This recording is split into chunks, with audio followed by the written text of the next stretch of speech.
क्या आपके घर में भी कोई ऐसा संस्कारी, पढ़ा लिखा और योग्य लड़का या लड़की है जिसकी शादी लाख कोशिशों के बाद भी नहीं हो पा रही?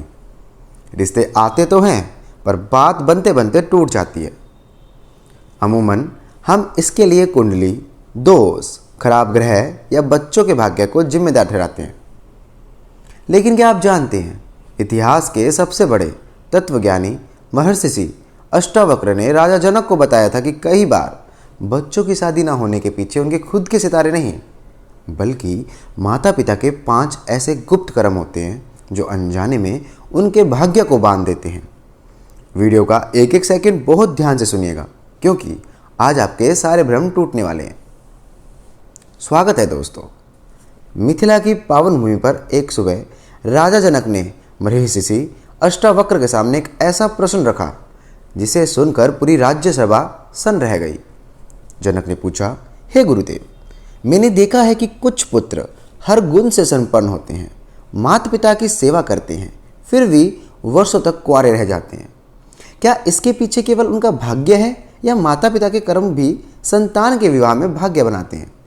तब महर्षि अष्टावक्र ने मुस्कुराकर वो 5 गंभीर दोष बताए जो आज के समय में हर माता पिता को तुरंत जान लेने चाहिए। चलिए जानते हैं वो पहला दोष क्या है। दोष नंबर 1, कन्या का अपमान। महर्षि अष्टावक्र ने कहते हैं, जहाँ सम्मान नहीं होता वहाँ मंगल कार्य कभी नहीं टिकते। जो परिवार अपने अहंकार में आकर किसी पराई बेटी के आंसुओं का कारण बनता है या किसी गरीब कन्या के विवाह में अड़चन डालता है, उनके घर में शुभ कार्यों की गति अपने आप मंद पड़ जाती है। या कोई अंधविश्वास नहीं है, बल्कि ऐसा व्यवहार पूरे परिवार के संस्कारों को दूषित कर देता है, जिसका असर आगे चलकर खुद उनके बच्चों के रिश्ते पर दिखने लगता है। दोष नंबर 2, धन का घमंड और दूसरों को तुच्छ समझना। ध्यान से सुनिए, विवाह केवल 2 लोगों का नहीं, 2 परिवारों का मिलन है। जब माता पिता के भीतर पैसों का या ऊंचे पद का घमंड इतना बढ़ जाए कि वो साधारण परिवार को छोटा और नीच समझने लगे, तो समाज के अच्छे लोग उनसे दूरी बना लेते हैं। अष्टावक्र जी ने राजा जनक से एक बहुत सुंदर बात कही थी, राजन, ग्रह तो आकाश में रहते हैं पर संस्कार घर में रहते हैं। अगर घर के संस्कार ही अहंकारी होंगे तो लोग वहां रिश्ता जोड़ने से कतराएंगे। दोष नंबर 3, असत्य और छल का सहारा। आजकल कई लोग शादी की बातचीत के दौरान अपने बेटे, सैलरी या परिवार के बारे में बढ़ा चढ़ाकर झूठ बोलते हैं, कमियों को छुपाते हैं। महर्षि कहते हैं, जिस रिश्ते की नींव ही झूठ और छल पर रखी जाए वो कभी स्थायी सुख नहीं दे सकता। ऐसे करने वाले माता पिता अनजाने में अपने परिवार के चारों और अविश्वास की एक ऐसी दीवार खड़ी कर लेते हैं जिससे पार करके कोई अच्छा रिश्ता उनके घर तक नहीं पहुंच पाता।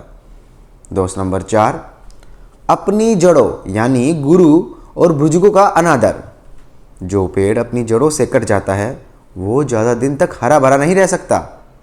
जो माता पिता खुद अपने बूढ़े माता पिता की अपेक्षा रखते हैं, जो माता पिता खुद अपने बूढ़े माता पिताओं की उपेक्षा करते हैं, गुरु की सीख का मजाक उड़ाते हैं या धर्म का अनादर करते हैं, वो अपनी संतान को कभी सम्मान देने का संस्कार नहीं सिखा पाते। और जिस घर में बड़ों की दुआएं और आशीर्वाद नहीं होते, वहाँ मंगलिक कार्य सहजता से पूर्ण नहीं होते। दोष नंबर 5, घर का अशांत वातावरण और रोज का कलह। 5वां और सबसे खतरनाक कारण है घर का माहौल। जिस घर में रोज सुबह गुस्सा, चीखना, चिल्लाना, ईर्ष्या और कड़वे वचन गूंजते हैं, वहाँ रहने वाले लोगों का मन मानसिक रूप से अशांत हो जाता है। अशांत मन कभी भी सही निर्णय नहीं ले पाता और बनते बनते रिश्ते भी आपसी चिड़चिड़ेपन की वजह से टूट जाते हैं। लोग सोचते हैं भाग्य खराब है, जबकि असली वजह उनके घर की नकारात्मक ऊर्जा होती है।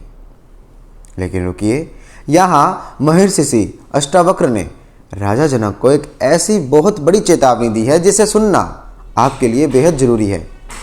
उन्होंने साफ कहा है कि इसका मतलब ये बिल्कुल नहीं है कि हर उस बच्चे के माता पिता पापी हैं या उन्होंने गलत कर्म किए हैं जिनकी शादी में देरी हो रही है। ऐसा सोचना भारी अन्याय होगा। विवाह में विलंब के कई और कारण भी हो सकते हैं, जैसे सही समय का ना आना, देश काल की परिस्थितियाँ, या खुद ईश्वर की आपके बच्चों के लिए कोई बहुत बड़ी और बेहतर योजना। धर्म का काम किसी पर उंगली उठाना नहीं बल्कि खुद का सुधार करना है। इस पूरे संवाद का सीधा सा सार यही है कि माता पिता अपनी संतान को सबसे बड़ा धन जो दे सकते हैं वो सोना या जमीन नहीं बल्कि श्रेष्ठ संस्कार हैं। बीता हुआ कल बदला नहीं जा सकता, लेकिन आज भी कोई परिवार सत्य, करुणा, मधुरवाणी और दूसरों का सम्मान करना सीख ले तो घर का वातावरण बदलते ही बंद किस्मत के ताले भी खुल जाते हैं। आपको महिर्षि अष्टावक्री इन 5 बातों में से कौन सी बात सबसे ज़्यादा सही और दिल को छूने वाली लगी? कमेंट करके जरूर बताइए।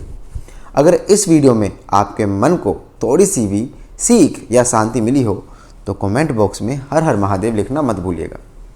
वीडियो को एक लाइक जरूर दें और अपने करीबियों के साथ शेयर करें। ऐसे ही और आध्यात्मिक और ज्ञानवर्धक वीडियो देखने के लिए हमारे चैनल को अभी सब्सक्राइब करें।